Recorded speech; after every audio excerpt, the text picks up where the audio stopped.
Good evening, everyone. My name is Zach Lehman. I'm the headmaster here at the Hill School. We're so glad you joined us tonight on our live stream for admitted students. We're coming to you live from Millheiser Dining Room in the heart of our beautiful, historic 169-year-old campus. Tonight, we're going to tell you about Hill. We're going to answer your questions. You're going to meet some of our students, some of our faculty, and even one of our parents. So tonight, it's all about you. We'd love to be there with you or have you here with us. But because that's not possible, we're trying to give you an authentic feel and taste of the Hill School.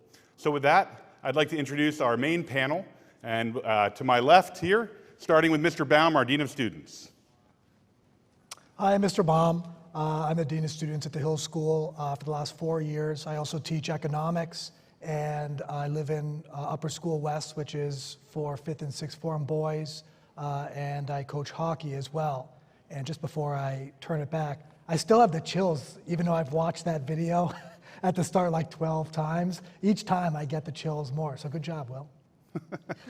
Thank you, Mr. Baum, for that colorful commentary. I'd now like to introduce Tatum Eccleston, one of our young alums. Hi, I'm Tatum Eccleston. I'm a freshman at Kenyon College this year, and I graduated from the Hill School last year in the class of 2019. Thank you, Tatum. Welcome home. Thanks. Mike Rakovich. Yeah, I'm Michael Rakovich. I'm a 6th former here at the Hill School, 4-year boarder. I'm currently the Student Government Association president, captain of the varsity ice hockey team, and varsity baseball team. And last but certainly not least, Danielle Lang, one of our current parents and parent of 3 former students, too. That's correct, Zach. Hello, my name is Danielle Lang. I'm from the Collegeville, Pennsylvania area. I've been a part of the Hill community for the last 10 years, and like Zach said, my husband and I have had 4 daughters attend the Hill School, so I'm happy to be here tonight and answer any questions. So if you're like me, this is probably your first live stream. This is my first time hosting a live show. So I hope you'll forgive us as we try to make this fun, entertaining, and engaging. A few sort of ground rules or housekeeping. We're going to have 4 segments tonight. And on each of those segments, you're going to hear from our main panel. And you're also going to hear from a second panel, which will be sort of switched out throughout the night. So you'll get a chance to hear from a lot of different people relating to those segments. Our first segment tonight is going to be about spirit and tradition.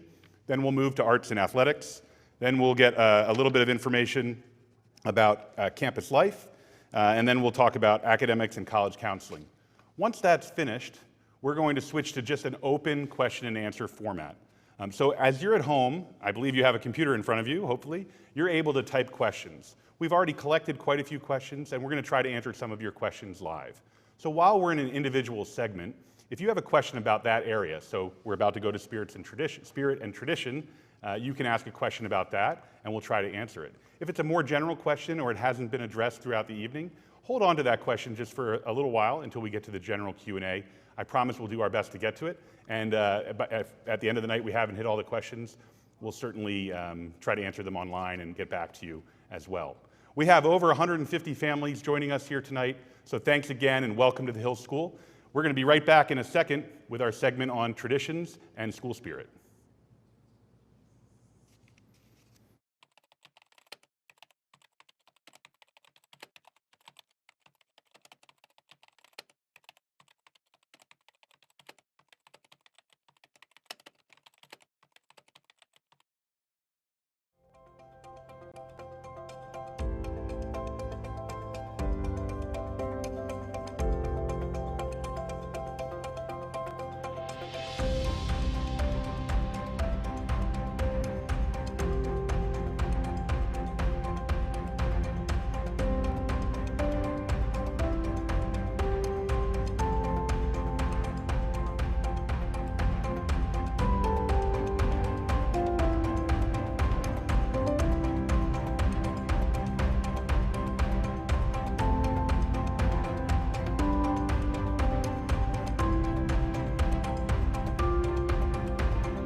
So I'm often asked about traditions at the Hill School and our community spirit.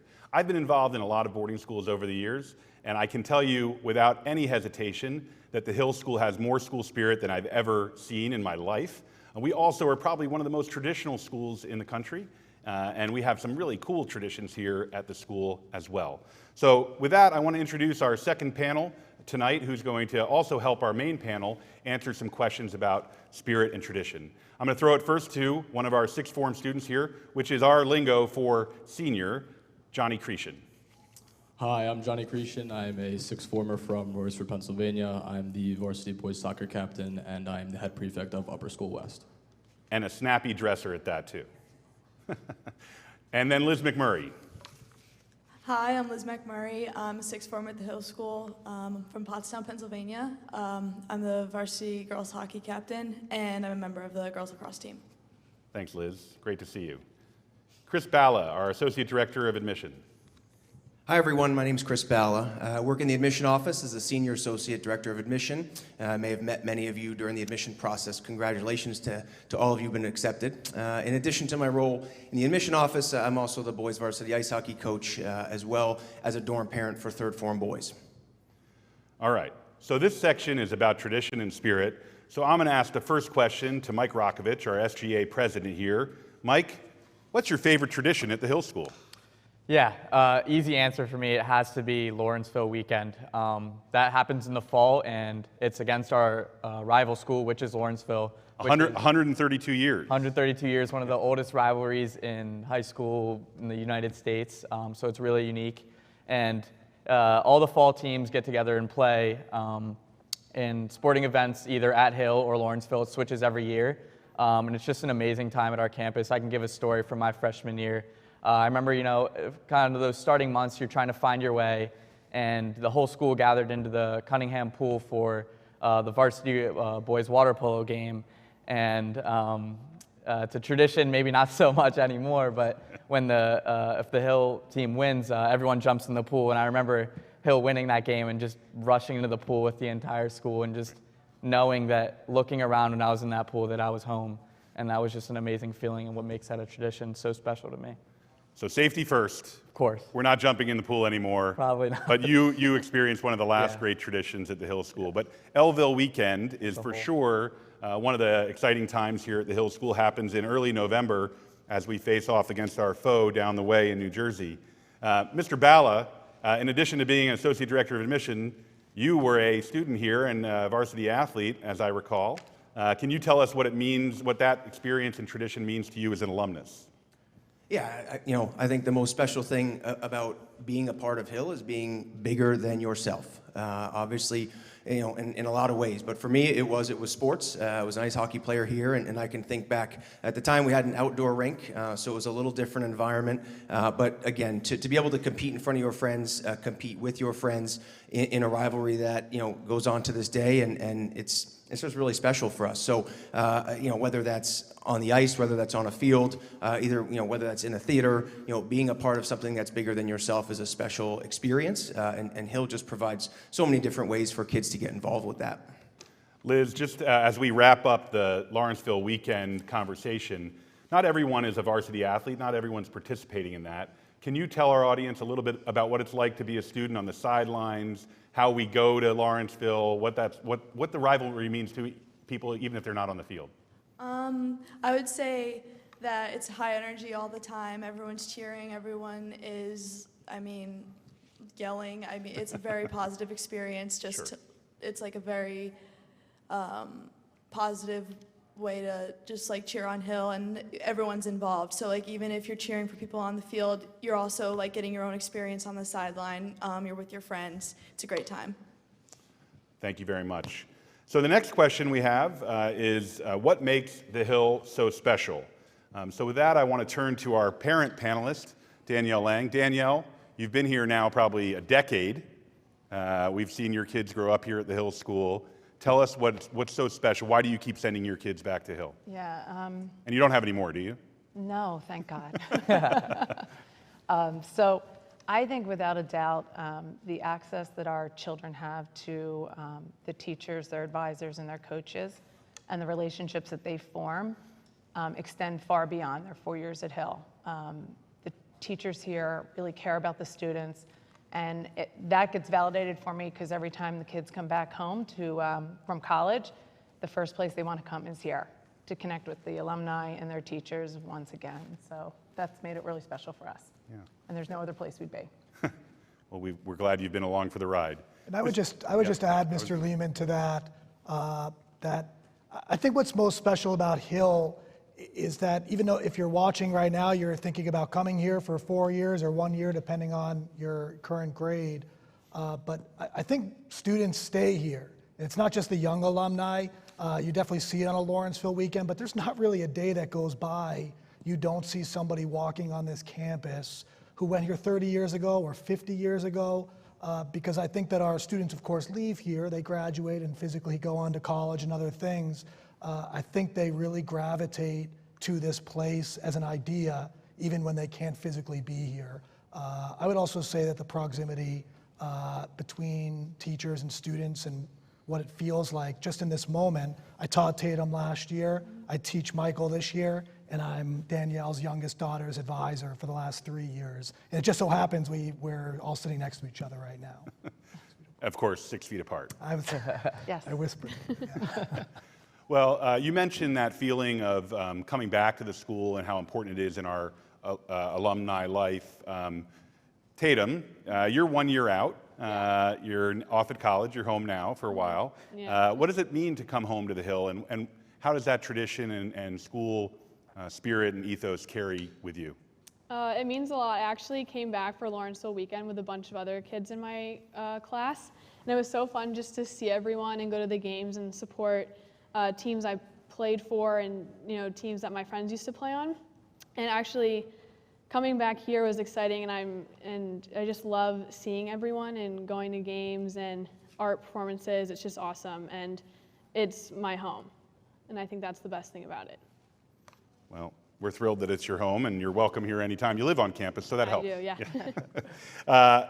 Johnny, one of the things that our motto at the Hill School is whatsoever things are true. And one of the things that is a byproduct of that motto is our honor code, which is unique to the Hill. Can you talk a little bit about the honor code and what it means to you as a student and what it means to us as a community and what incoming students should expect when they sign the honor code? Of course I can. Let's get to it. So Mr. Gettings would kill me, but the way that I think about the honor code at Hill is don't lie, don't steal, don't cheat, to make it simple. And that's pretty much just be true to yourself, be true to others, and everything at Hill is on your own integrity. Like, have integrity with yourself, do everything on your own, work hard, and things are going to work out. And we follow it pretty strictly. You should expect to follow that, and it's taken very, very seriously here. Well, one of the great things about our honor code is that it's student written and student enforced, right? That's correct. So there you go. So if a student were to violate one of those 3 pillars of the honor code, they would be approached by another student, and that would be how that would be addressed, right? That's correct. There's honor hearings when violations are in place, and the honor committee will get together and discuss the placement of that student and exactly what part of the honor code that they violated and move forward with there. Liz, can you share another tradition at the Hill School? We've talked about Lawrenceville weekend. We've talked about the honor code. Is there another tradition that is really exciting to you? Yeah, every day I'd say I look forward to seated lunch. It's a little bit different than like a public school or otherwise, but you sit down every day with your team or your activity, and you're able to socialize with your friends, faculty member, and the whole school is sitting there with you, and it's just a really warming experience. It's family style, so it's great. So every day we get to sit here in this beautiful dining room with our classmates and our teachers, and we break bread with each other every lunch, correct? Yeah. Yeah.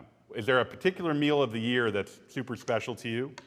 I would say red meat dinner, like we were talking about, with traditions in regards to Lawrenceville, but I think I value that just as much as everyday seated lunch. And can you talk a little bit about how we sit at the tables, how your seating is assigned? Like I said briefly, you sit with your team or your activity, and it switches each term. So, for example, in the winter, I would sit with the hockey team, and in the spring, I would sit with the lacrosse team. So So if you're not on a team, You would sit with your activity. Like I know, the theater kids sit together, and like the chorus kids sit together. so you've been on a team pretty much every term. Yes, So I have. What you don't realize is that some kids aren't on teams. Mr. Bala, help us out here. Yeah, I was going to add, I think one of the neat things is from a faculty perspective, how awesome it is to get to meet kids who might not otherwise, or I might not otherwise run into, right? If a student does live in my dorm, or if they're not in the group that I'm working with, I just might meet some kids who are just here at Hill, and we might connect, each day for that portion of the winter or spring. It's just a great way, like I said, to get to know kids. And the way that we switch throughout the year, typically arranged by form, so that even students in that grade whose paths might not cross on a regular basis are still able to kind of spend that time together. It's just a really neat another layer of the way that our school connects people together. In this case, for me as someone who doesn't teach in the classroom, still a way to get to know the kids. All right, we just got a question online from we're now up to almost 200 viewers, which is pretty exciting. Mike, the question is, tell us a little bit about the dress code. I see you're wearing your traditional sixth form blazer. You're in, I think, perfect dress code. Well done, Mike. Always. You even have socks on. Always. Tell us about the dress code for boys, and then maybe I'll throw it back to Liz for dress code for girls. Definitely, yeah. And Johnny's probably a sharper looking model than me, but so the dress code, it's something that's really unique to our community. To give a brief rundown, for guys, khaki, socks, blazer, shirt and tie. Girls, it can be dresses on Wednesdays, skirts, pants, and button-down shirt with the blazer. You just stole all of Liz's thunder. Oh, I'm so sorry. But yeah, the dress code is something that's, I think, held very dearly in our community, and it's something that I think sets us apart from other schools. Getting to look so sharp every day with your classmates, and it's a sense of pride when you get to walk into class and feel as a group in your dress code, and something that you're really proud of every day to be a part of. So. And one of my favorite aspects of the dress code is that for our big days like Lawrenceville, if we're going down to Lawrenceville, we go in dress code. Yeah. That's pretty cool. Yeah. Having 525 students show up, coat and tie, awesome. ready to go, face painted, and the like. Well, this was a great segment on traditions and school spirit. In just a minute, we'll come back and we're going to talk about co-curricular activities, so stick around.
So obviously, one of the things that Hill is most well known for is our strong academic program, and we're going to get to that in just a few minutes. But for right now, we want to talk about what happens at the Hill after 3:30, which for some of us makes Hill even more exciting.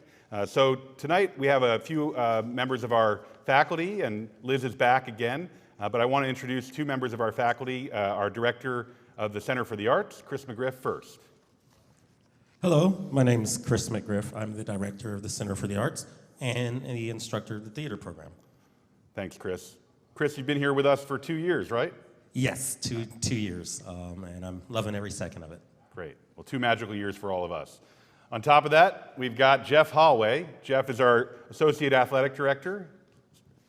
Good evening. My name is Jeff Holloway. I'm the Associate Director of Athletics and Co-Curricular Programs at the Hill School.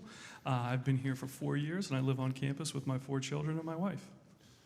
So one of the big questions that we have always on this topic is, can you participate in both athletics and the arts at the Hill School? So I'm going to let Chris take that question first, and then I'm going to actually throw it to Liz because she does a little bit of both of those things too. Yes, absolutely. One of the great things about the Hill School that really makes it just a really special place to be is the fact that you can really, there's a plethora of opportunity to be involved in everything. So you can play soccer in the fall and then be the star on the main stage musical in the winter. And then you can go back and do community service or something in the spring. So there's great opportunities really for you to get involved. And even if afternoon, which is our co-curricular time, you do sports the entire time, we also have courses that happen during the day in all of our arts programs that allows you to get your feet wet. Liz, can you tell us a little bit about how you balance athletics and the arts at Hill? Yeah, so I take Studio Art 4 AP, and I've taken art all 4 years at Hill, which has been a really amazing opportunity for me. And then I also play 2 varsity sports, so they sort of incorporate the studio art aspect of it into my day. So I'm taking a studio art class during the day, and I'll go and do my afternoon commitment after school. So it works out perfectly, so I'm not like running around in the afternoon. I get a dose of it during the day, and I also get to go participate in the afternoon. Thanks, Liz. We enjoy seeing your artwork and, of course, watching you on the field and on the ice. Thank you. Danielle, I'm going to turn the question to you as well. You've had 4 kids here.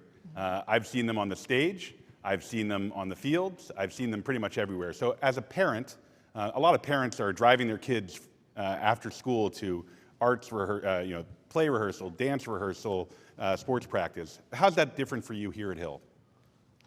So for Hill, here for me and John, you know, Zach, you're right, we've been blessed to have them kind of touch all areas of the Hill School. The nice thing is we are not the ones commuting them anywhere. Our biggest hassle is making sure that we can be there to see them, which is great. You know, we've been really, really lucky that, like Zach said, they've been able to work out the athletics and being part of the a cappella groups and just part of the theater groups. So for us, it's been an easy win-win. You know, we've been lucky to be able to attend and be there, and you'll find us quite a few times on the sidelines with conference calls, but we're there supporting the Hill School, so it's been great. Well, a related question, and I'm going to throw this to Jeff. Jeff, a lot of our students are boarding students, and they may not be from an hour or 2 away, and so their parents, who may be used to seeing them participate in sports or theater, can't get to every game. So how do we support families in terms of catching their children's games or even their theater performances?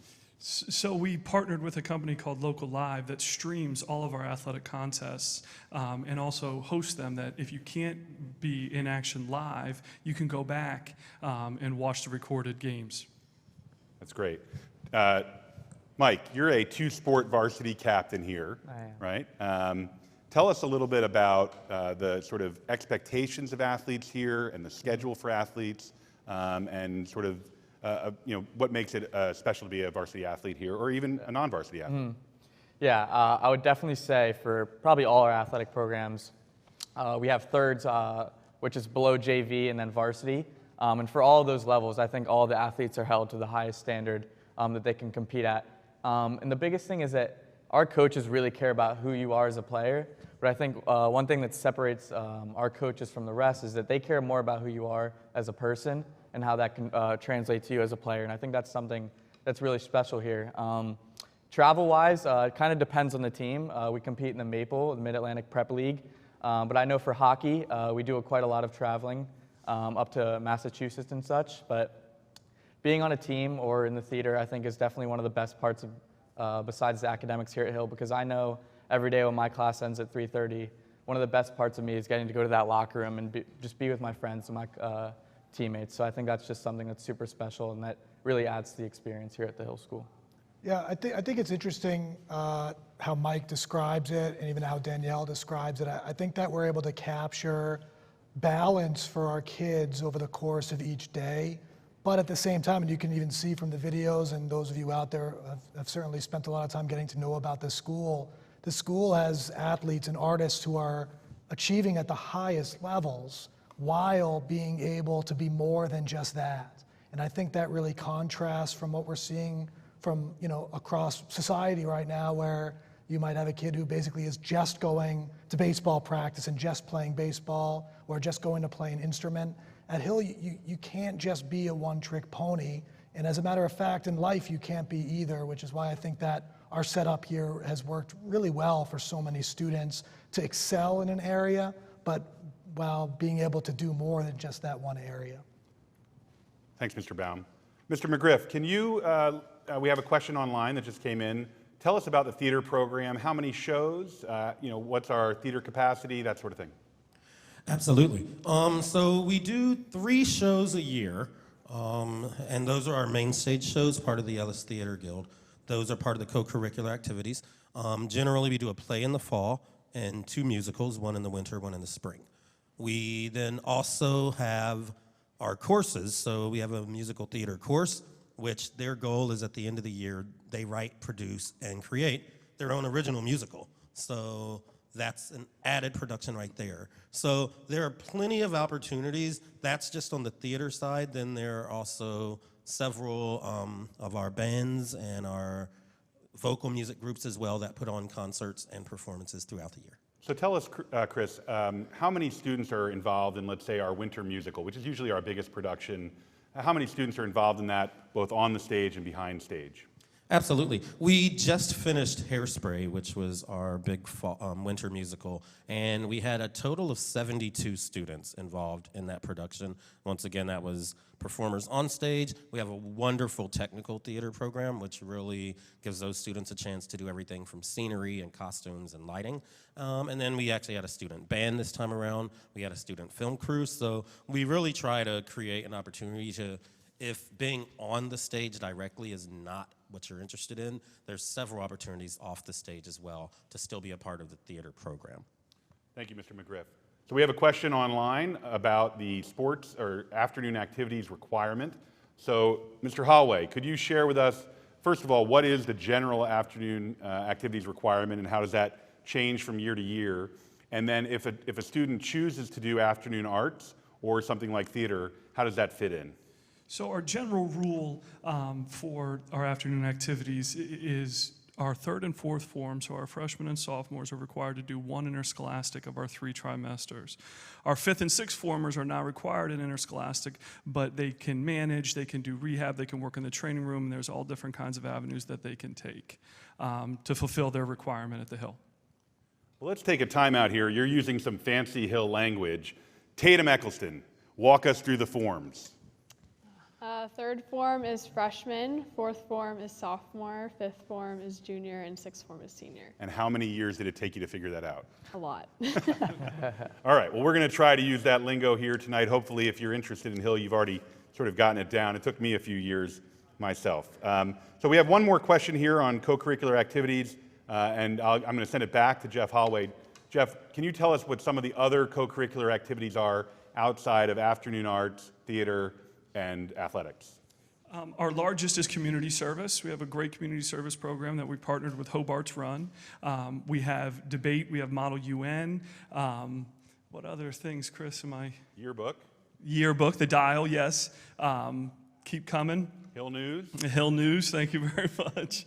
All different kinds, and I'm not trying to punt the question here, but I did want to mention my first year at Hill. The captain of the football team was also the lead in the musical in the winter, and that's just the kind of place that Hill is in our co-curriculars, and I think that's a very important point.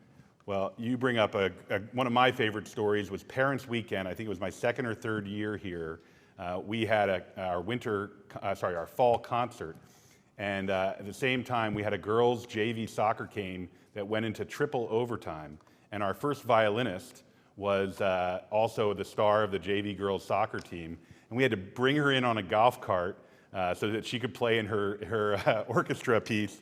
Everyone was dressed in coat and tie, and she was wearing her uniform and skin knee and mud and cleats, and played her part and went right back out to the field, and we won. So in any event, you can do it all here at Hill, and co-curricular programs are a big part of that. So we're going to take a break, and when we come back, we're going to be talking about campus life.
Well, as you can tell from that video, the Hill Schools campus is absolutely gorgeous, picturesque right here in Pottstown, Pennsylvania, just about an hour away from Philadelphia, a couple hours away from New York City and Washington, D.C.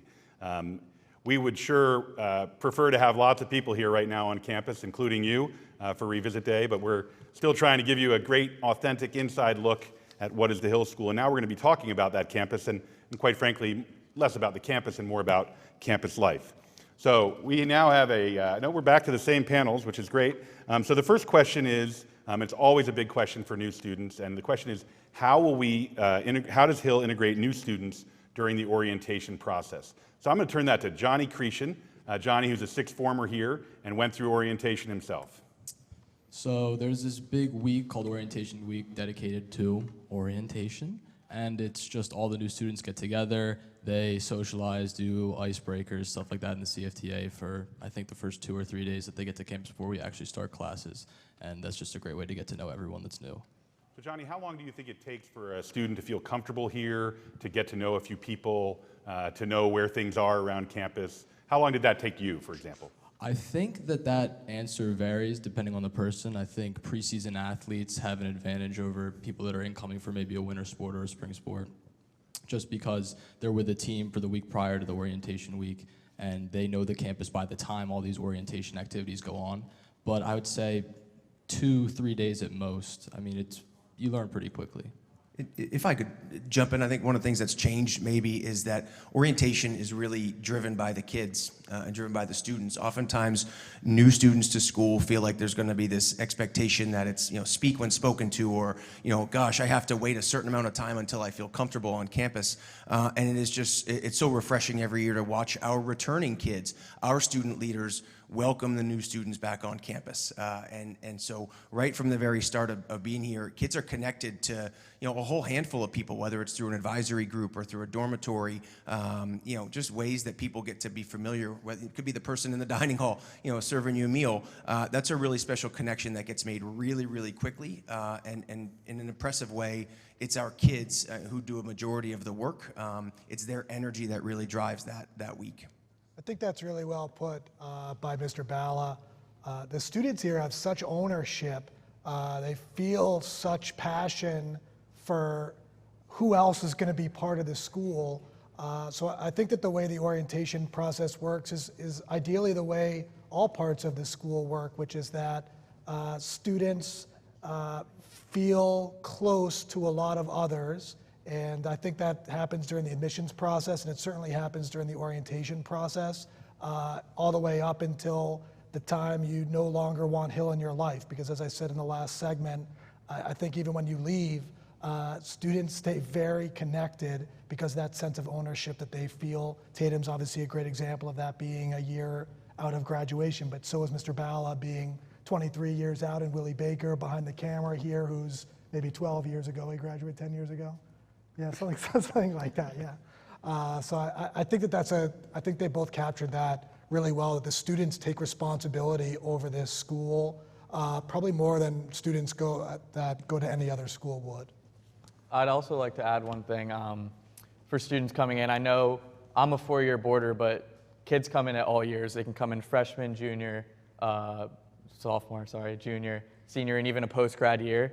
There can be a lot of fear coming into your junior, senior year, knowing that kids have been together already for 2 years and, oh, maybe I won't fit in, maybe there's groups already started, but that is definitely not the case. I know some of my closest friends have come just this year as a post-grad, as a sophomore and a junior, so I don't think there's any fear, and I think that's something that the students do really well each year, is incorporating new students to their class. So we have, roughly speaking, about 20 or 25% of our students from year to year who are day students, live in the local area within 20 or 30 minutes away from campus. We have a few former day students on the panel, and one of the questions that just came in online was, how does it differ being a day student in those first couple of years? And then can you also talk about the boarding requirement, the one-year boarding requirement that most of our day students participate in during their sixth form year? Liz, take it away. So I was a day student for the past 3 years, and I'm boarding this year. And so as a day student, your days are very structured. There's a lot of time management going into that, just in terms of your afternoon commitment and getting your homework done and then doing it all again the next day. But it's different as a boarder because it's a different type of structure. You have to participate in the study hall, and you have lights out, and I'm a prefect, so it's then incorporating study hall and lights out on my hall. So it's all structured, but it's a different type going back and forth. Johnny, do you want to add anything to that as a day student? I just think that there's obviously a difference when you're a boarder here at the Hill School. You're here 24 hours a day, 7 days a week for possibly weeks or even months on end. So you're in the community, you're connected all the time. And it's different with a day student. You're here for maybe 12 hours, 14 hours max, depending on how you choose to spend your time. So I think that as a day student, if you really try to maximize the amount of time that you're here and try to create the relationships, you can kind of live a boarding life while still at home. But it's almost the same, just the fact that you don't live here. So we've gotten the day student experience, but there's a lot of parents on the video tonight. Danielle, what's it like to be the parent of a day student and then transition to when they become boarders? Yeah, so as you heard Johnny just say, right, 12 to 14 hours. I think that was the biggest transition for us as parents. That's real. They get to campus very, very early. They have a very full day, which is great. And as parents, you get used to picking them up somewhere between that 8, 9, or 10 o'clock time frame, if 10 o'clock is still the time that they exit. Because as I say that, you heard me say we had 4 children. The first 2 boarded 2 years and commuted 2 years. The third one boarded 3 years and commuted 1. And our last daughter has been boarding ever since she started at the Hill School. So I think as a parent, like getting used to that and then wanting to be a part of this community full time is really, really important. And people ask all the time, well, how did you do it? You know what, it's the best gift we could have given our kids, no doubt. Their transition to college and everything from the time that they were able to spend here at Hill and board here at Hill really kind of prepared them for life as they move forward. Thanks, Danielle. Mr. Baum, can you talk a little bit about some of the other aspects of relationships on campus in terms of student to student, like a big brother, big sister, our prefect program, our advisor, also the adult interaction advisors, college counselors, that sort of thing? Sure, yeah. Well, hold off on college counselors. We'll get to that in a minute. So each student Our goal is really for each student to have almost like their own experience by having sort of a galaxy of points of contact throughout their day, both students and faculty members.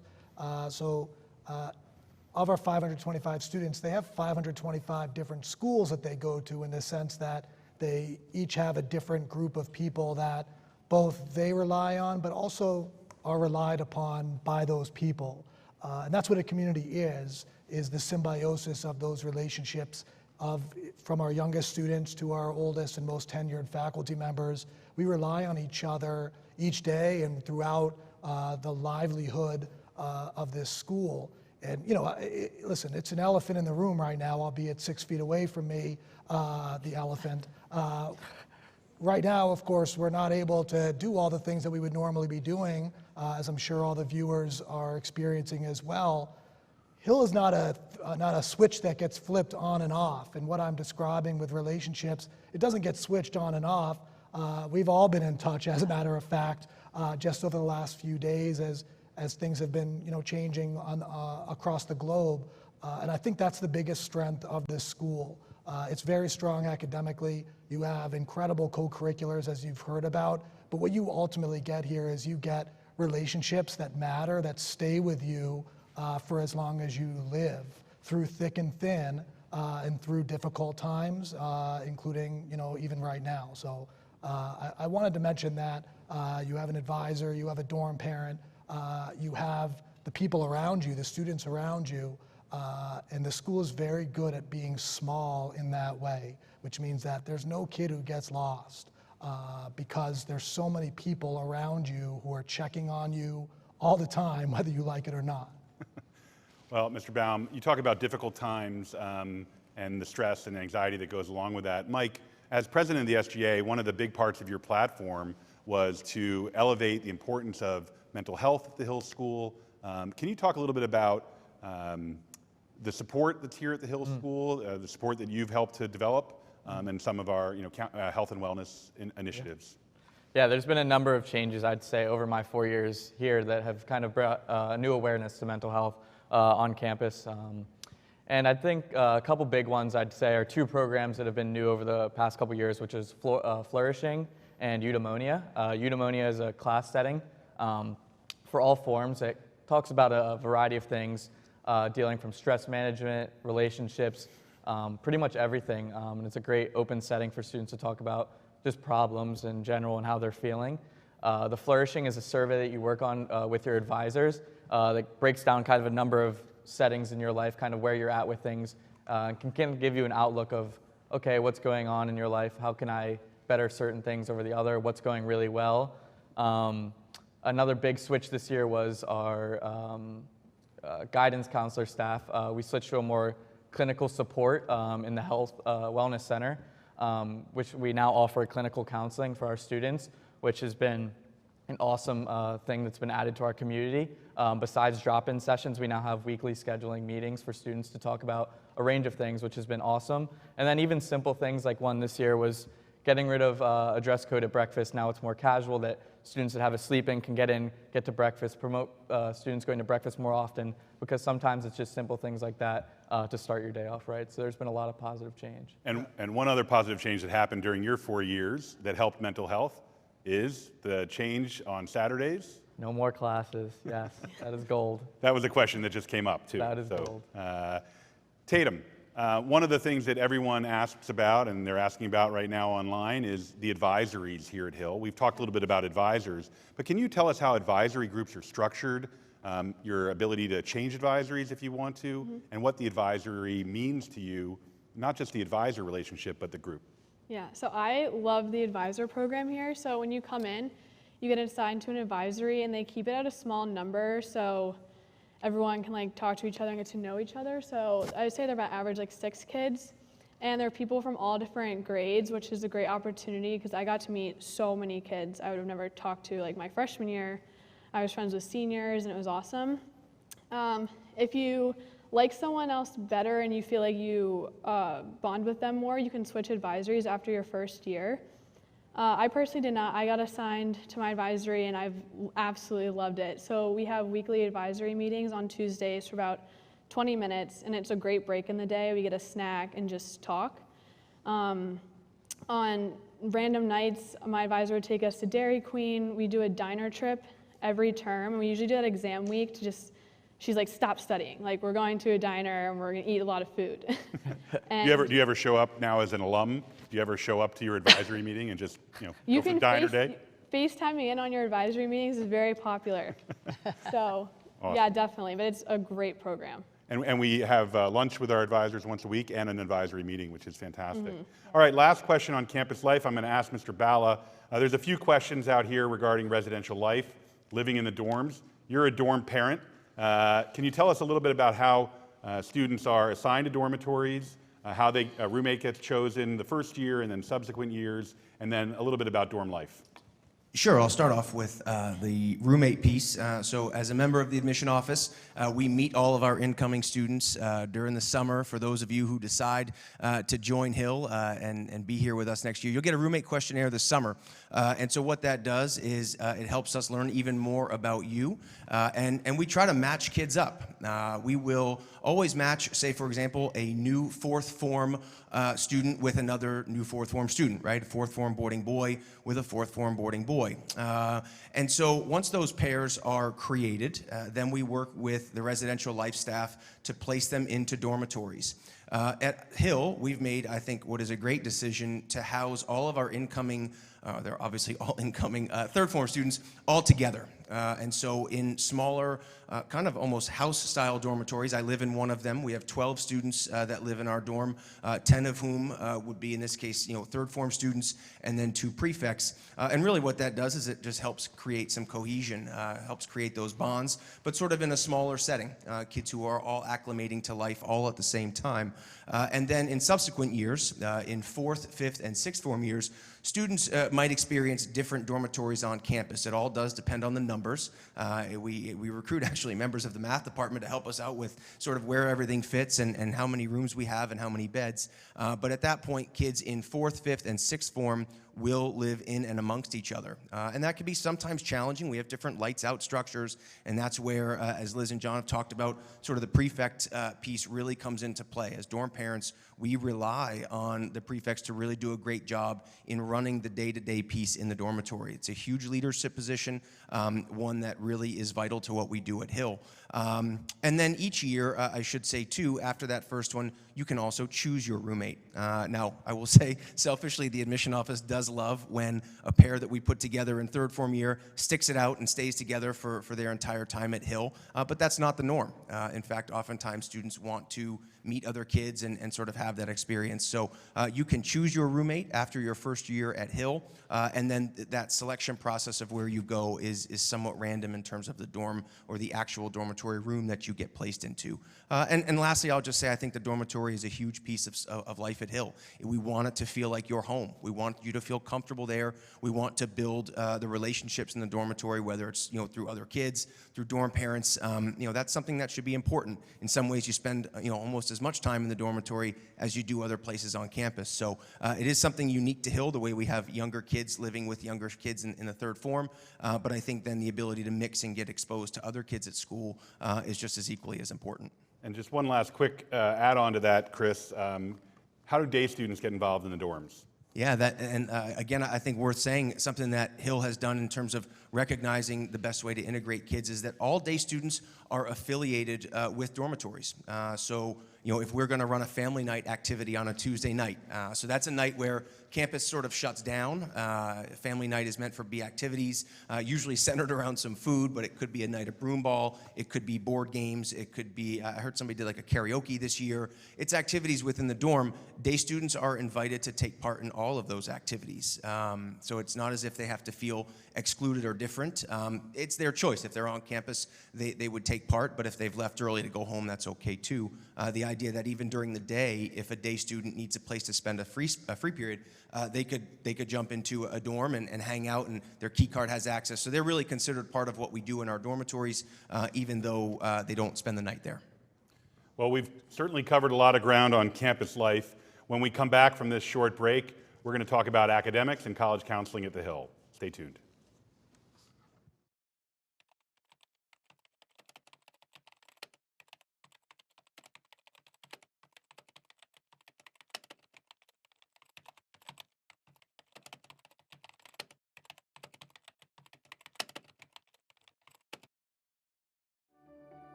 Well, we've spent a lot of time tonight talking about aspects of our school, but none is more important to us as a school as our academic life here at Hill. I want to introduce two new panelists for this segment. First, I'd like to introduce our Associate Headmaster, Mr. Miller. Yes, hello. My name is Len Miller. I'm the Associate Headmaster.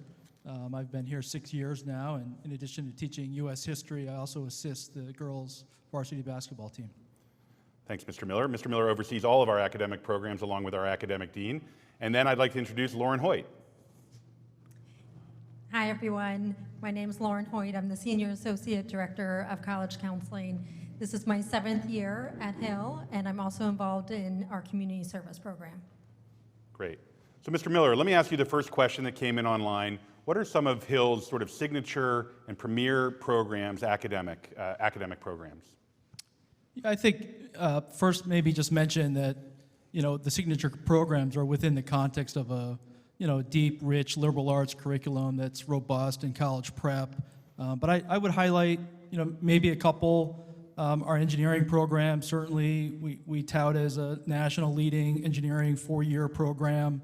I would also mention, probably our classics program and our humanities and our other languages. We teach 2 strategic languages in addition to the Romance languages. We teach Arabic and Chinese. And, just I think overall, those are within the context of that really broad liberal arts, robust curriculum.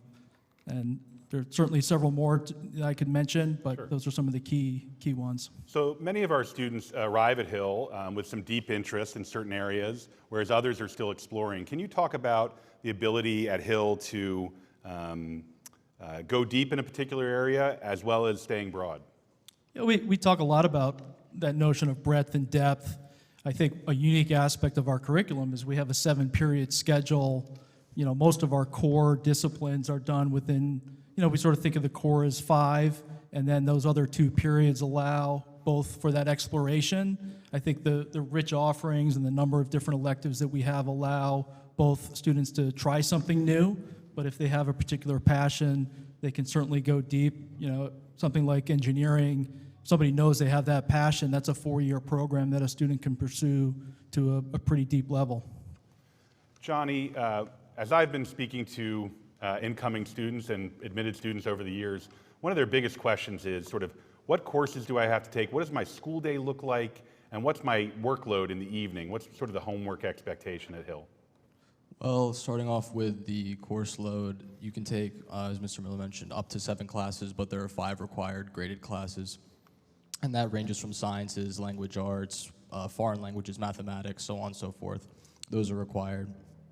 And then your days on Mondays, Tuesdays, and Fridays will be the 7-period schedule, 45-minute classes with a lunch break in between.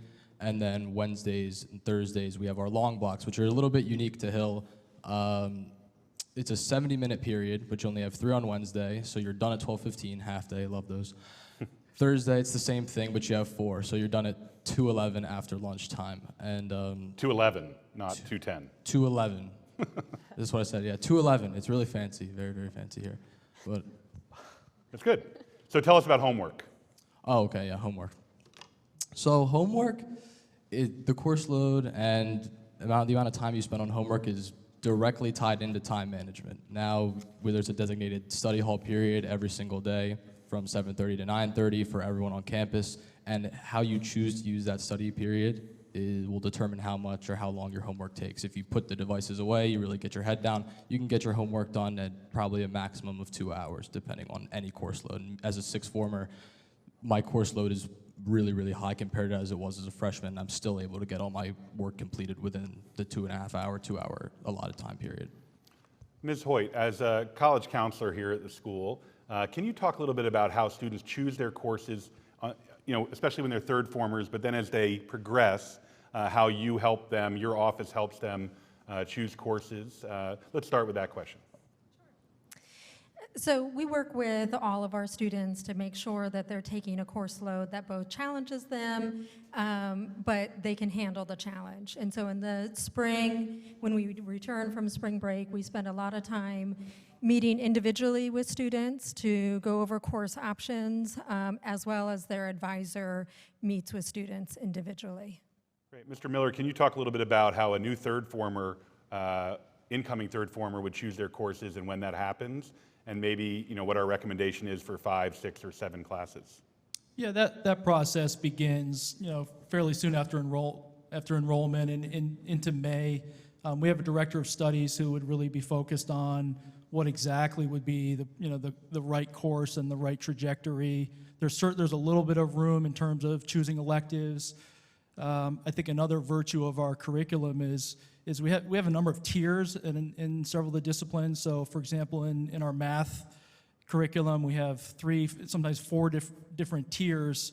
So that as Lauren mentioned, we're really trying to match, balance out that challenge, and on the other hand, that it's an appropriately rigorous curriculum for each individual. So, within the breadth of our curriculum, we really have to spend a lot of time personalizing and making sure that it's a really good match for each student. Thank you, Mr. Miller. Mike, when students come here, sometimes there's a pretty steep learning curve, depending on where they're coming from, what form they're entering, what their background is, what courses they're taking. Can you talk about the wide range of support that we offer for students, both in terms of faculty support and then student support as well? Yeah, I think that's one of the big things that's really special about our campus is, I believe, correct me if I'm wrong, that I think every faculty member does live on campus, or every 98%. 98%, yeah. So, I mean, the teacher support here on campus is unmatchable. I think anywhere else or any school I've been in, and I know that my relationships with my teachers is something else. Like, I know, I see Mr. Baum he's my economics teacher, but he's also a friend to me, and I know he cares how I'm doing in class, and he really does want the best for me, and that goes for all my teachers, and I think that goes for all students. So being able to have that strengthened relationship with your teachers, who are so much more than teachers, also advisors, they can tell when you're struggling, they can tell when you need help, and they're always available to kind of set apart times for extra helps, and they'll even go out of their way to reach out to you depending on how you're doing in class, if you're struggling on quiz, test, to go over those with you.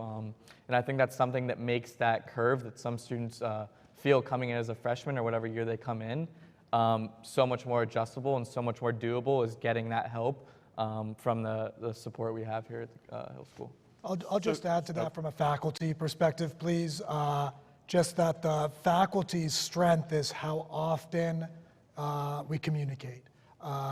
If I see a student in class who seems a little off one week, we're very much designed, our culture as a faculty is to over-communicate about irregularities that we notice from students with their advisor, with their parents as necessary, and of course with the student themselves, which I think is an every hour of everyday thing, whether school's in session or not. I think the faculty do an excellent job of over-communicating with and about our students. Yeah. So Danielle, I was going to ask you a question, because many of our families coming in who are new to boarding school, they have typically a parent-teacher relationship. They're going directly to teachers when they have questions about their child's performance, or they have online information, or maybe they're hearing nothing. So at Hill, we obviously push for parents and students to work through the advisor and to self-advocate. So can you talk a little bit about, over your decade here at the Hill as a parent, how you've been able to use the advising system to support your children? Yeah, so there's no doubt that the support that the kids get from their advisors is phenomenal. And they touch base with us as parents frequently throughout the year, at least 3 or 4 times on a formal basis. But like Ari said, there's no doubt if he sees something wrong with one of our kids, he's reaching out pretty quickly to us as parents. I feel like I know the advisors as much as my children do over the 10 years. So, and that's because of the relationship, I think, that you've not only built with the students, but you've built it with us. I'm always amazed at the end of a year how well the advisor really has summed up our daughters, probably even sometimes better than we thought we knew them. It's strong, we have access to them. Our students have access to them 24/7, but what's even nice about the teachers is before a test, and I don't know that everyone really touched on this, but they offer these open sessions that our kids take advantage of.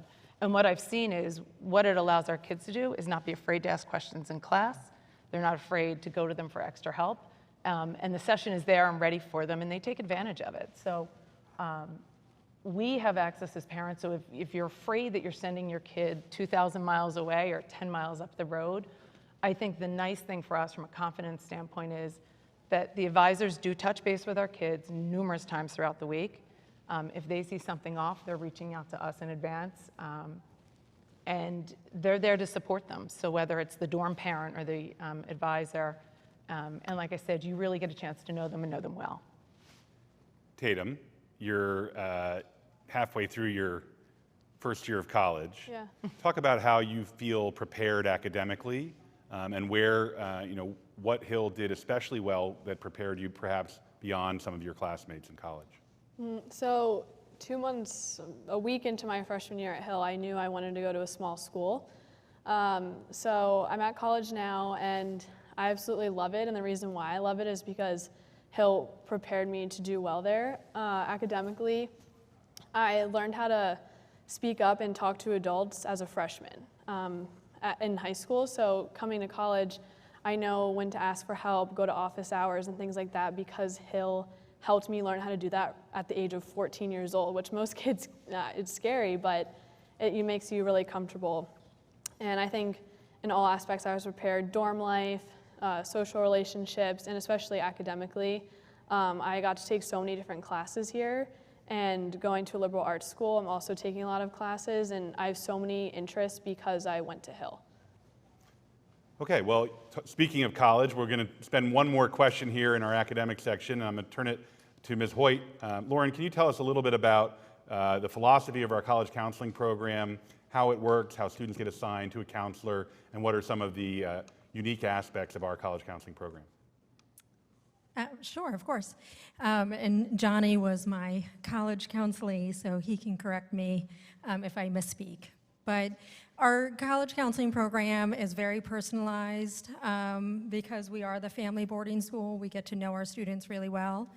And I think that we have 6 college counselors, and we try to be 150 different college counselors because every student needs a different counselor and a different approach, and we really listen to them about what they're looking for, what they want in their future, and try to guide them through that process.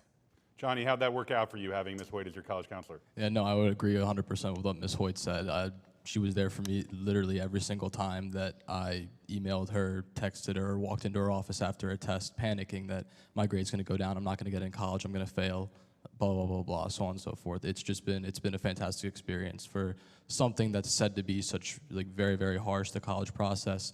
Having Ms. Hoyt, or let alone any college counselor by my side, would have been, it's unimaginable how helpful they are. And you mentioned grades for a second.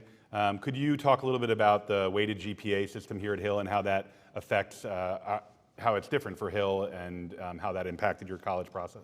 Yes, so I went to a public school where we went off of a system of 100% or it's greater based on your honors weighting, and at the Hill there's the 4.0 GPA scale, but it goes up to 5.3. 5.3, that's a thing now. So AP classes are weighted, I think, 1.5. 1.25. 1.25, I don't know anything then. The honors classes are 1 point. Honors is an extra point. Yep. An extra point. And it all carries in, all weights together. Graded A through F, and yeah, adds up. No Fs on your transcript, right? No Fs on my transcript, thank goodness, yeah. So the nice thing about the weighted GPA is it allows our colleges to look quickly at a transcript and determine how rigorous of a schedule or a workload a student took. So it's one thing that distinguishes us, and we instituted it about 3 years ago, and it's had a big impact on college counseling. Ms. Hoyt, is there anything you want to add about that in terms of the weighted GPA, in terms of how our college, what's Hill's reputation with colleges, and maybe talk a little bit about the types of colleges that our students choose, typically? Yeah, Hill has an excellent reputation within college admissions, and we work very hard to maintain that relationship and be constantly communicating with admissions counselors at a wide variety of colleges. Because we have such a diverse student body, which is really one of our greatest strengths, we have relationships with colleges both within this country, but also in the UK, in Canada, private colleges, public universities.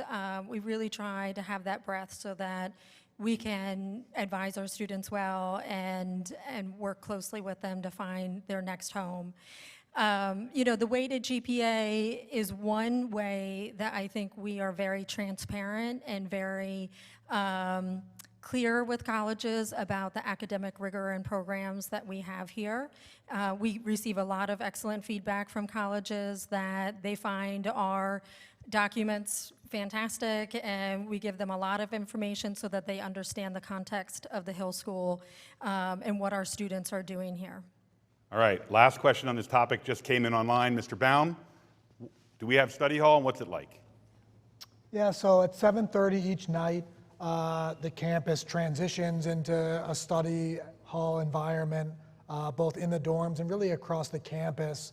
Students can study in their rooms, which is where a lot choose to study, but the library is open, and as they were speaking to a few minutes ago, because 98% of the teachers live on this campus, 98% of teachers give extra help right on this campus, including in many cases right in their living rooms, but it's all right here, and I think that kind of brings some of this together over the last 45 minutes that we've heard. When everything's under one roof, you can do everything a lot better than having to cart kids around to point A to point B to point C each day, and when you're at home, not able to reach your teacher at night, that's a lot different than here where they might live right down the hall from you, but chances are good they live a 1-minute walk from you. So that starts at 7:30 p.m. each night, but to Mike's point earlier, there's a pretty studious environment here such that in a way it's you can always reach your teachers, you can always reach your classmates, in part because they're always here. And that's just the way the culture of this school is that you can reach whoever you need to reach when you need to reach them. Thank you, Mr. Baum. Well, thanks to all of you for sticking with us.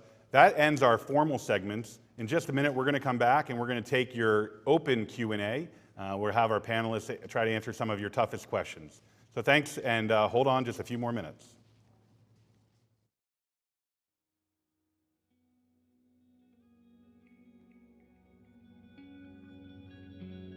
History, in its simplest terms, is just a story.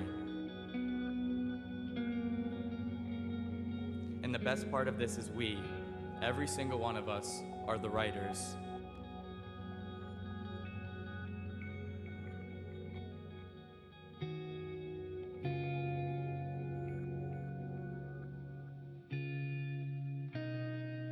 Think about how you want to be remembered here.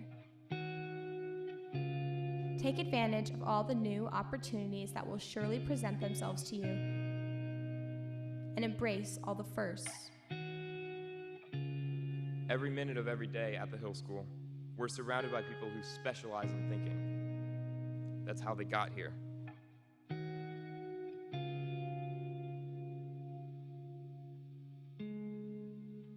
I want to be a part of a community where people are not afraid to live out their true, authentic selves. A space where we're healing each other through authentic living. Courage starts with showing up and letting your true self be seen. High school is about learning who we are. Remember, every day is a new beginning. This year is ours.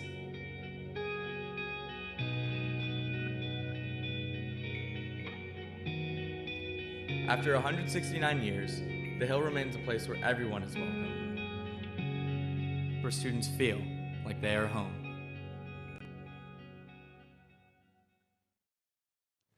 So we've been at it here for just about an hour, and amazingly, it doesn't seem like we've made many mistakes.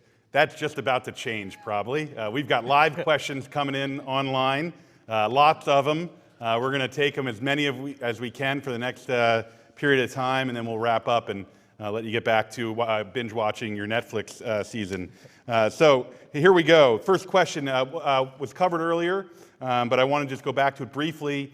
Dress code. You didn't get your chance before. Liz, tell us about the dress code at the Hill, the formal academic dress code.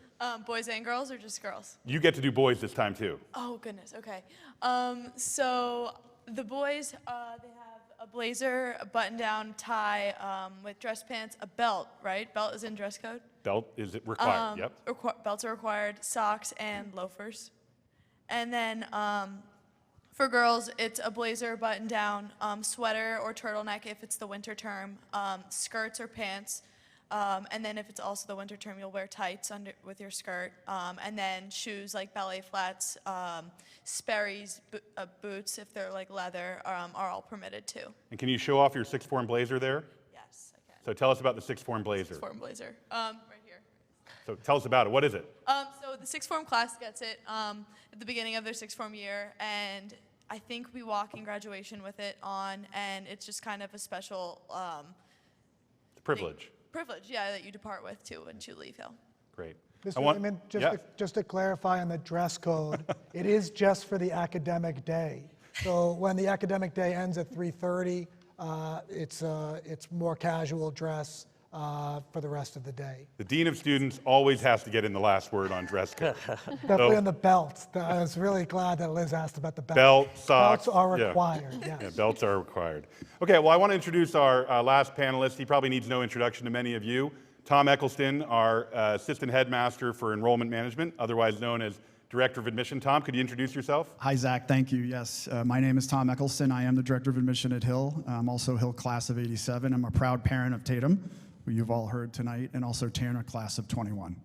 So, Tom, one of the questions that just came in online, obviously with the situation going on around the globe right now, most of our families are not able to come back and revisit campus, and that's why we're doing this incredible opportunity tonight, which still staying with us, 185, 190 people online, unbelievable. Tom, people want to know, are we willing to extend the April 10th deadline for depositing to your school of choice? That's a great question. Right now, no, we are not. We are going to stick with the timeline of April 10th. We are in a consortium of schools called the 10 schools, and all of the 10 schools have agreed to, and most of the boarding schools have agreed to stay with this April 10th timeline. We also had a record number of applicants this year. We were blessed to have a great class applying to Hill. We also have a large number of applicants on our wait list too, so we want to allow the families to make decisions at this time, and so they know what they're doing for the next school year. Great, Tom. Can you, one other question that just came as a follow-up to that is, if the campus reopens later in April, will families be able to come for a visit, whether or not they've accepted at that point? We hope to, if we are allowed by the medical professionals and guidance from our state, a local state and town, that we would love to have families on campus. At this point, we are just doing Skype interviews for any future interviews coming up this spring. Tom, the viewers want to know, will you take them on a personal FaceTime tour of campus? I'll even walk backwards doing it. Perfect. Okay, a big question that's come in, I see it at least 3 or 4 times here, is what is there to do on weekends at the Hill? Johnny, you get to start, and then I'm going to turn it over to Mike. What an honor. What an honor to start the question. The weekends are what you make of it. Maybe you have an athletic event, but other than the athletic event, hang out in a dorm room. There are obviously a ton of activities around campus every week, and emails sent out with a sign-up sheet with trips off campus to the biggest mall in the United States of America, King of Prussia Mall. Just going around to like fun activities like pumpkin picking, pumpkin painting, and during October, all kinds of stuff. There's always something to do. You just got to sign up for it. Thanks. Mike, anything you want to add to that about weekend activities? Yeah. Well, first of all, what's the strangest thing you've done on a weekend? The strangest thing I've done on a weekend? At Hill. At Hill. I don't know. That's a tough question. Well, what's the typical thing that you do? I'll give a typical one that I do every single Sunday with a large group of my friends. A big thing, part of like kind of leaving campus is you can just walk around Pottstown, which is something that's very nice. And every Sunday at around 4 o'clock, me and all my friends go to Jack Cassidy's, which is a local pub down the street, and get some Let's just be clear. Yeah, get some wings and burgers and some sodas. The waitress already knows our order when we get in there. So it's just like little things like that, and supporting local companies and restaurants in our area. That's something really nice to get to do on the weekends. So what's the neighborhood like? You know, within walking distance, what kinds of things can you access as a student here? Yeah, I love to eat, so there's a ton of places, fast food places I can go, like Popeyes, McDonald's, Dairy Queen. But yeah, there's a lot of like smaller kind of restaurants like Three Brothers, and just a lot of nice opportunities to kind of get outside and go for a walk too. Of course, for those of you who are not from Pennsylvania, there is a Wawa. And a Wawa, yes. Tatum, tell us about what Wawa is. It's basically heaven. It's you can like order food there. You can basically grocery shop there, kind of. like my dad and I always say, you could eat 3 meals a day there and get gas. Yeah, and get gas. But also another thing with weekend activities is students have a say in it. I was in the Student Life Association and we planned a lot of weekend activities, but even if you don't, you can go up to the person in charge and be like, I want to go paintballing this weekend. And they'll be like, okay. And then they'll make it an activity. So students have a really big say. Great. Mr. Lehman, I would just add that a couple of years ago when we decided to stop having Saturday classes to give students a little bit more breathing room over the course of each week, there was some concern that the campus would sort of vacate on weekends, that a lot of the boarding students would go home. We actually have seen an uptick in the amount of boarders staying on campus. So boarders are able to leave on the weekends as long as they're not missing any of their school commitments. And we, of course, have boarders who live close enough where they're able to do that. But the massive majority of boarders, whether they live close or not, stay here on the weekends. And they may partake in those activities that are organized by the school, or they may just take the downtime that they don't get as much of during the week. But there's a really good vibe here on weekends in particular, and I think that's improved rather dramatically in the 8 years that I've been at the school because so many boarders want to be here. They want to be with their friends, both in the dorms and around campus. And just to that point, day students also often will come back to campus for the weekends. Yeah, I just want to be clear, even as Dean of Students, like I don't even know that some of the day students are day students. Like some of them are here so often that I just assume they're boarders. Can you talk a little bit, one of the questions that came in is about campus safety, but also how does a student get permission to leave campus, whether it's just walking into town or going to a friend's house for the weekend or going home? Yeah, so the parents are involved in all sort of on to off campus or off to on campus activity of the boarding students. So boarding students that even if they're going home or if they have a wedding to go to on the weekend or a college visit, they will submit those plans. Just let's be clear, our students aren't getting married on the weekend. I don't think so. I mean, you never know, I guess. But sorry, I lost my train of thought there. But whenever students are leaving the campus, parents will be able to see those plans, and it's up to the parents to approve those plans. The school will not let any of our boarders leave for their plans unless the parents have consented to those plans. And the school really leans on parents just the way they're used to in making decisions about what they're comfortable with their kids doing away from campus, whether it be on a weekend or during a special time during the week if it comes up then. So Danielle, as a parent, you're getting that what's called a wave notice, off-campus notice or permission. Talk us, parents far away, kids are leaving campus, where are they going, who are they with? How does that work from a parent's perspective? Yeah, so Mr. Baum is right? We get a request that shares with us what their intention is, where they'd like to go, and we have to approve it. But I think you're right. Most kids either want to stay on campus, if not as a local parent. What I find is that if you're getting your child home, you're getting them with 4 or 5 other kids that all want to come home together to do something and have you take them somewhere unique and special, whether if it's a great dinner or a movie, et cetera.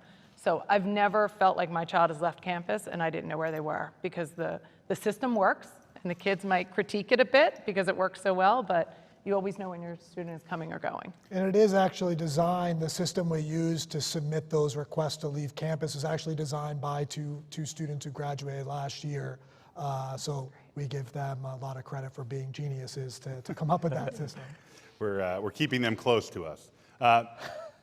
Mr. Eccleston, talk to us a little bit about what it's like to be a parent of a boarding student. Parents are asking right now, how often do I get to see my child? Am I allowed to come take them out to lunch and dinner? Will I get to see some of their performances or athletic events? Do I get to meet the teachers? What's it like to be a parent of a boarder? Yeah, I think that the most important thing is that you're not giving up your parenting role. And a lot of our parents, as you do now at home, enjoy seeing your children in athletic contests or in theatrical performances, or meeting them for dinner. So we have a very open campus in that concept in terms of having parents come and interact in our daily lives here at Hill and in all of the activities. And I think it's very important for our kids and our parents to stay connected that way. Thanks, Tom. Mr. Baum, quick question from parents around health and wellness, in terms of doctor's appointments, retrieving medication, allergies, really on the health side of things. We talked a little bit about mental health before with Mike, But can you talk a little bit about how that works? I know our medical director isn't here right now, but maybe you can chime in. Sure. So first, I'll just say that the health and safety of our students is our top priority. It's more important than where they go to college. It's more important than them getting straight A's. We want them to be healthy. We want them to feel good, to Mike's points earlier. Our 525 students have the same types of appointments locally or beyond than you would expect anywhere. So the school, it's almost like its own city. We have a department that transports kids who come from families who come from far away to those doctor's appointments, where maybe they got injured recently in a sport, or maybe they're not feeling as well. But we do have a 24/7 wellness center on this campus that's managed by an incredible physician, along with, I think, 17 nurses, not all at the same time, but on a rotating basis. But the 24/7 access to the wellness center is extremely important for our students because, as you know, as parents listening right now, there are times where your kids might wake up at 2 a.m. and are feeling really unwell. They're able to get to the wellness center and be seen right on campus at that moment. But we also have the ability, because we're in the Philadelphia area, we have all of the resources from a healthcare standpoint, really within a half hour of us. So I think from a wellness standpoint, we're able to satisfy that priority of health and wellness being the top priority for our students. And just to clarify, although there's a range of services within a half an hour, we have a hospital that's less than a mile away. Yeah, I'm glad you pointed that out, yeah. Yeah, okay. So I'm going to kick it over to Johnny. Johnny, the question is, what happens if you're having trouble with your roommate? You might not have ever had that problem. You've only been boarding for a year. But. Yeah, luckily I've not had that problem. But if we have had a problem like that in the dorm, where there's been a roommate conflict, and it's my dorm parents, at least Mr. Baum probably knows about that, being one of the dorm parents in Upper School West, is that it's handled very specifically. Concerns are brought by the students to the faculty, and the faculty will kind of make changes, see if it works out. If it doesn't, then ultimately there'll be a roommate switch, which is what happened in US West to try and make it compatible. But it's not too much of an issue if there is one. I think what Johnny meant to say is that we have no roommate conflicts here. Everything goes extremely smoothly among the kids all the time. Never a problem. But in seriousness, we see the dorm as a classroom. Even though it doesn't feel that way probably to our students, learning how to live with another person, whether it be in the same room or in the same hall or in the same dorm, that takes work. It takes work from all the different people involved, and a lot of the time that work needs guidance, and it needs very specific guidance, and as Johnny said, it can come from dorm parents, it can come from peers or prefects, but it's not unusual for there to be social challenges at our school, just like any other school in the history of the world. But I think that where we differ from other areas is that we take the boarding responsibility incredibly seriously, because we believe it's a place where our kids can learn and develop skills that they can use in college, where they'll undoubtedly be rooming with somebody that they don't know at some point, and probably in life. They may be married, or they may live under the same roof with people that they don't always jive with. It's just like anything else, like in the math classroom or throwing a ball on a baseball field. We need to put time and energy into developing those skills on how you live with somebody different than you. That's what actual diversity is, is putting different people under one roof and working with them to develop skills to work better with each other. Mike, a nuts and bolts question that's come in. There's a few parts to this question, so pay attention. All right. It's about technology. Okay. So what kinds of devices do students need or allowed to have? What is the sort of internet experience here? How's technology used in the classroom? Keeping up? Okay. And what are the policies for being on your phone at the Hill? Yeah, okay. So our school, we don't require iPads or Macs like we used to. We switched from that. It's just required that all students have some type of a device that is compatible with our Canvas, which is like an infrastructure that we use for our classes. It's not used in all classes, but a majority. To the next point, I think, for like our HillNet, or like is what our like kind of Wi-Fi or internet kind of service here is at the Hill. That's what all students use is for like Wi-Fi and all types of connection to online. And it's all like sourced through our ITS, which is run by Mr. Allen. In terms of usage in the class, it really does depend on the class you're taking. I know for specifically my math class, like we never really use online. It's all in class and textbook, and our teacher will use it, but not for us in class. But for other classes, we'll be on laptops and econ. Sometimes we'll take breaks to go to Canvas to find problem sets, certain modules, things like that. So it is dependent on kind of your teacher in your class. And I think the last point, kind of the policies around HillNet. It does shut down depending on what form you are. I know for my form, it's like 11:30, 12. So Wi-Fi will cut out at that point, so kind of encouraging students to get some sleep. In terms of like technology usage for third formers, this might come as a shock, but during study hall, they're forced to put their phones away, which is strongly encouraged. Strongly encouraged, exactly. Strongly encouraged. And then they get them back until lights out, which when, again, they have to put their phones away.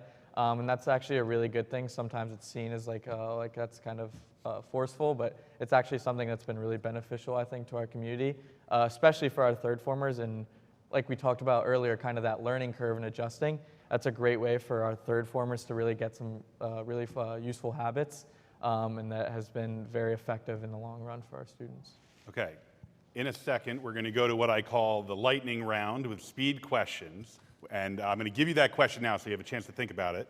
So the question is going to be, in less than 5 words, you can use 1 word, 2, 3, 4, or 5. What does Hill mean to you? What is the most important thing about Hill? What's your favorite part of Hill? But before we do that, and that's how we're going to wrap up on, Mr. Eccleston, some questions coming online. You get to go last on the lightning round, so you'll have time to think about it. I need that. So the question is, what now? We have 190 students or so, or families online right now. They're trying to make their decision about what school they're going to choose.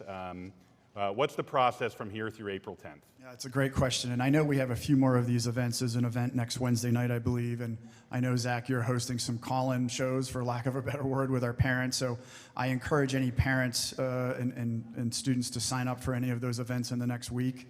And then we talked about April 10th coming up as the deadline to make a decision. But we also encourage you before that to reach out to any members of the admission office, your interviewer, coaches, program leaders, students. I know many of you have, we've had our own students, our own tour guides reach out to you to see if you have any questions. So we hope you have all your questions answered. This is what part of tonight is about, or all of tonight is about, rather. So we hope that you have those questions answered and that you'll be able to make an informed choice leading into to April 10th. All right. Well, you stalled long enough. Here we go. Lightning round. I'm going to you, Johnny. What do you got? Home away from home. Home away from home. Good job. Liz. I'm going to keep it simple. I'm going to say family. Mr. Baum. Be a good, caring person. Good, caring. Perfect. We didn't go by syllables. It's unusual that I can be so concise, I know. Yeah. Tatum. Home is not a place, because it's people. Okay, you added that. I had to add that to make sense. Home is not a place. All right, Mike. Join this family. Join this family. Danielle. Develop strong, independent, engaging leaders. Perfect. Tom. Community is everything here.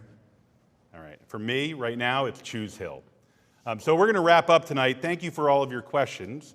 So a few things that we want to just make sure you're aware of. So as Mr. Eccleston said, we do have a webinar next week. It's going to be a more traditional Zoom webinar. We're going to have other members of our community online to answer your questions. Those will be written questions similar tonight. And we'll, if you haven't gone to the Choose Hill page, that's where you can sign up for that.